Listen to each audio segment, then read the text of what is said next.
She laughed loud enough for the whole store to hear. "People like you should stay hidden," she snapped, eyeing his stained uniform with disgust. "You're just the janitor." He didn't say a word, just nodded slightly, and went back to wiping the floor. His hands were rough, his clothes worn, but his eyes, calm, unbothered. I stood nearby, frozen. I felt embarrassed for him, and angry. How could someone speak to another human like that? Customers watched, some whispered, but no one stepped in. Then just 10 minutes later, she gasped. Her mouth fell open when that same janitor walked straight into the CEO's office, greeted with handshakes and smiles. Turns out, he wasn't who she thought he was. Not even close. And what happened next? Well, she'll never forget it. And neither will I. This story isn't something I read online, or heard secondhand. I was there. I saw it with my own eyes. At the time I worked in customer support at a high-end furniture store downtown. You know, the kind: glass doors, marble floors, soft music, and prices most people don't even ask about. It was the kind of place where image mattered. A lot. We had a big staff, salespeople in tailored suits, receptionists in heels, and cleaning crew who came in early and left late. And then there was Mr. Thomas. He was the janitor, older, maybe in his late 50s. Always wore the same navy blue uniform. Always had a soft smile on his face. He didn't talk much, but when he did, he was polite, kind, gentle. He swept floors, emptied trash, wiped windows, and somehow made everyone feel calm just by being there. We all liked him. The staff, I mean. But most customers, they barely noticed him. Some even looked past him like he didn't exist. That day though, everything felt different. We had been told someone very important was coming in, a VIP investor. No one told us who it was, just that we had to be on our best behavior. Management was nervous. Salespeople were scrambling. Every single chair had to be spotless, every display perfect. The store looked like a showroom in a magazine, and the pressure was thick. Everyone was guessing who the mystery investor might be. A celebrity? A millionaire? No one imagined it would be the man pushing the mop, not even me. Not yet. She walked in like she owned the place. High heels clicking, sunglasses still on, even though we were indoors. Her name was Monica. We'd seen her a few times before, always dressed in the latest fashion. Hair perfectly styled, a designer bag swinging from her arm. She had that look, the kind that screamed money and attitude. The moment she stepped in, she waved her hand like she was shooing away invisible dust. "Ugh, that couch is hideous," she said loud enough for everyone to hear. "Why do you even keep such cheap things on display?" One of the salesgirls forced a smile and walked over to help her. Monica didn't even glance at her name tag. "I need something expensive. Something worthy of my living room," she said, dragging her fingers across a velvet chair and then wiping her hand like it had touched something dirty. She turned to me next. Is there anyone here who actually knows about design?" I opened my mouth to speak, but she was already walking away, muttering something under her breath. I caught the word peasants. That stung. But I let it go. Then, as she strutted past the coffee display table, her oversized purse hit one of the paper cups. It tipped. Hot coffee splashed onto the floor. And right there nearby was Mr. Thomas. He didn't hesitate. He walked over quickly with his cart, pulling out paper towels and a mop. But before he could even kneel down, Monica turned on him. "Oh, for God's sake," she snapped. "Watch where you're going, old man. You almost ruined my shoes." He blinked, clearly confused. "I'm sorry, ma'am. I didn't. Do you even know how much these cost?" she barked, lifting her foot. "People like you should stay out of sight." The store went quiet. I felt my chest tighten. He didn't deserve that. But Mr. Thomas just smiled gently, nodded once, and kept cleaning. Like always. Monica didn't stop. If anything, the silence around her seemed to make her louder. She crossed her arms, looked Mr. Thomas up and down, and gave this little scoff, like he was something stuck to her shoe. "You should be grateful people like me even let you near us," she said, tossing her hair back. Honestly, how pathetic. He didn't react. He just kept wiping up the spilled coffee. That seemed to annoy her even more. What kind of loser ends up scrubbing floors for a living? She sneered. You failed at life, didn't you? Admit it. Someone behind me gasped. A few customers looked away, pretending they hadn't heard. One of the salesmen clenched his jaw, but said nothing. I wanted to speak up so badly, but my voice felt stuck in my throat. Mr. Thomas didn't even blink. He finished cleaning the spill slowly, carefully, then he picked up the empty cup and placed it gently in the trash. And through it all, he smiled.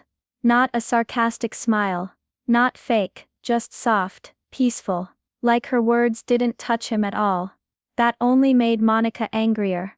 Oh, don't act like you're some kind of saint, she snapped. You're just a janitor. She said it like it was the lowest thing a person could be. I looked at him then, really looked. His back was straight, his hands moved with care, and there was something dignified about him. Like he knew something we didn't. Monica rolled her eyes. Forget it. I don't have time for this nonsense. She turned to the receptionist and barked. Where's the manager? I need to speak to someone with actual value. I remember thinking, if only she knew, because in just a few minutes, she was going to find out, and it would change everything. Monica was getting impatient. She tapped her nails on the front desk, and sighed loudly. You people are useless. I want to speak to the CEO now. The receptionist, still keeping calm, replied gently. Ma'am, the CEO is expected shortly. He has a private appointment scheduled. If you'd like to wait. I don't wait. Monica cut her off. Especially not for someone who works for me, basically. She grabbed her purse, turned sharply, and stormed toward the stairs. That's the executive lounge, the receptionist tried to explain. It's off limits without. Monica didn't care. I'm too important for rules, she muttered. The CEO should be grateful I'm here. And just like that, she disappeared up the stairs. We were all stunned. No one had ever done that before. A few minutes passed, we exchanged looks. Some whispered. Others shook their heads. Then something unexpected happened. Mr. Thomas finished wiping the last bit of the floor. He placed the mop back into the cart, adjusted his sleeves, and he began walking toward the stairs. Slowly. Calmly. Not like someone sneaking in. Not like someone out of place. He walked with quiet confidence. Like he belonged there. One of the sales guys raised an eyebrow. Where's he going? No one answered. Because deep down, I think some of us were starting to wonder the same thing. I watched as Mr. Thomas climbed each step, never looking back. And in that moment, something told me Monica was in for a surprise. A big one. Upstairs in the executive lounge, Monica had made herself comfortable. She was lounging in one of the leather chairs, sipping champagne from a crystal flute like she owned the place. On the phone, loud enough for everyone to hear, she said. It's laughable, really. These people don't even know who they're dealing with. I could buy out this company if I wanted to. She laughed. A sharp fake laugh.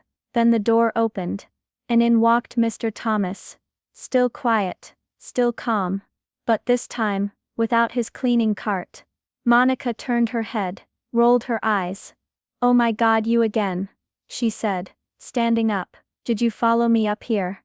This area is for executives only. She walked over and actually tried to push him back. You're seriously going to get yourself fired, she warned, shaking her head. Go mop something. Mr. Thomas didn't say a word. And then, someone else walked in. It was Mr. Carlton, our regional manager. Suit pressed, clipboard in hand. He stopped in his tracks when he saw the two of them. Oh, there you are, he said, smiling at Mr. Thomas. We've been waiting. He stepped forward, extending a hand. Good to see you again, Mr. Adams. The board is ready for you. The room went still. Monica's mouth fell open. She looked from Mr. Carlton to Mr. Thomas. Back again. Wait. She whispered. Mr. Carlton glanced at her, puzzled. You didn't know. This is Mr. Thomas Adams, the new CEO. Monica's champagne flute wobbled in her hand. Mr. Thomas finally spoke. He looked at her gently, the same soft smile on his face. "We've actually met," he said. "Though not in the way you expected." She stepped back slowly, face pale. No more words. No more insults. Just silence. Because now, she knew. And nothing she said could take it back. Monica looked like she'd seen a ghost. She opened her mouth, then closed it. Her voice, once so loud and sharp, was suddenly small. "I didn't know," she stammered. "I thought you were just..." She stopped. The words felt wrong, even to her. Mr. Thomas stood tall, hands calmly at his sides. He didn't look angry. Not smug. Just steady. Monica tried to recover. "I was having a bad day," she said quickly. "I didn't mean any of it. I'm sorry, really." She gave a weak laugh, eyes darting around. "You understand, right?" Mr. Thomas looked at her for a long moment. Then quietly, he said, "Sometimes how you treat those you think are beneath you says everything about you." Monica froze.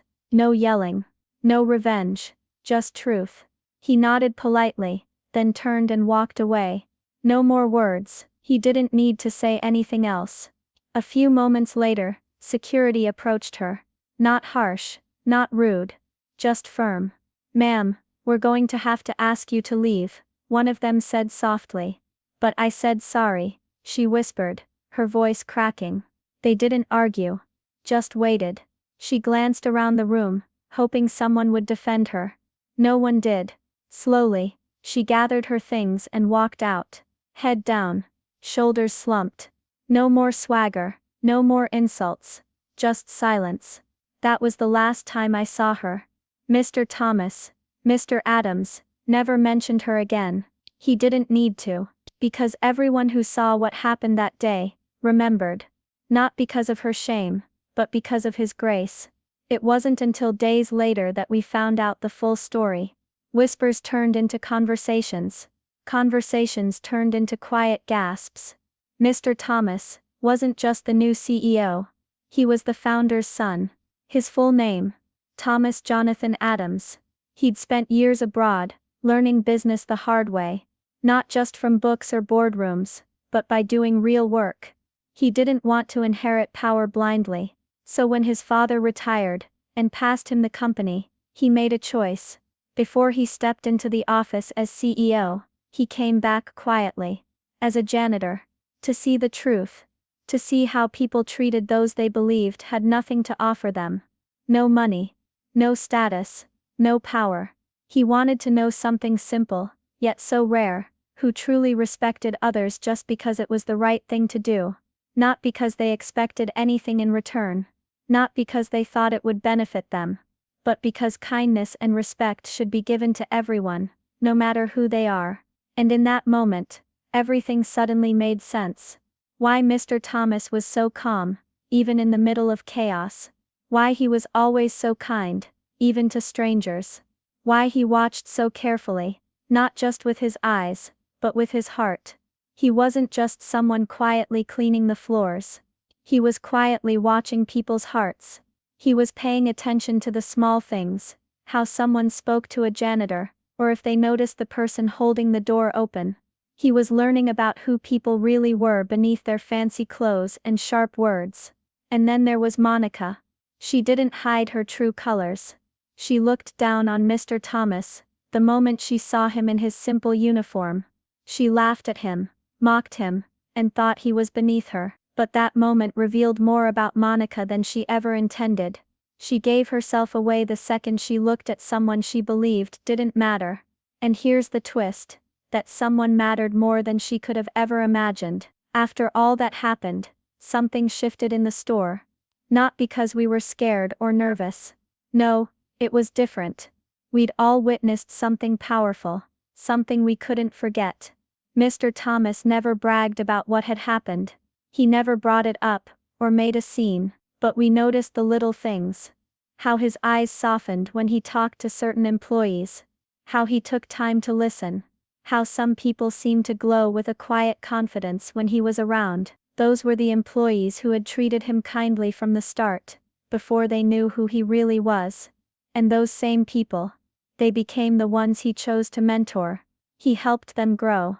He gave them new opportunities. Some of them were even promoted. He never made it obvious. No flashy announcements. No favors in plain sight. But we could tell. We all could, because he remembered. He remembered who smiled at him, when no one was watching. Who said thank you, without expecting anything back. Who saw his worth when others just walked past. And quietly, with no fuss or fanfare, he lifted them up. As for me, that day changed how I see the world. I learned a lesson I will carry forever. It's easy to be nice to someone who can help you. The boss, the big client, the popular person. But real character, real strength. It shows when you're kind to the people who can't offer you anything in return. The janitor, who cleans the floors. The person answering the phones. The one holding the door open for you without a word. Kindness matters. Always. And Mr. Thomas. He didn't just run a company. He reminded us how to be better human beings. That sometimes the quietest people teach us the loudest lessons. And that respect and kindness are the true marks of who we are. If this story touched your heart, please take a moment to like, comment, and subscribe. Share this video with someone who believes that everyone deserves respect, no matter their job, their clothes, or their place in the world. Because you never know who someone truly is beneath the surface. And sometimes, the quietest people have the biggest lessons to teach us. Thank you for listening.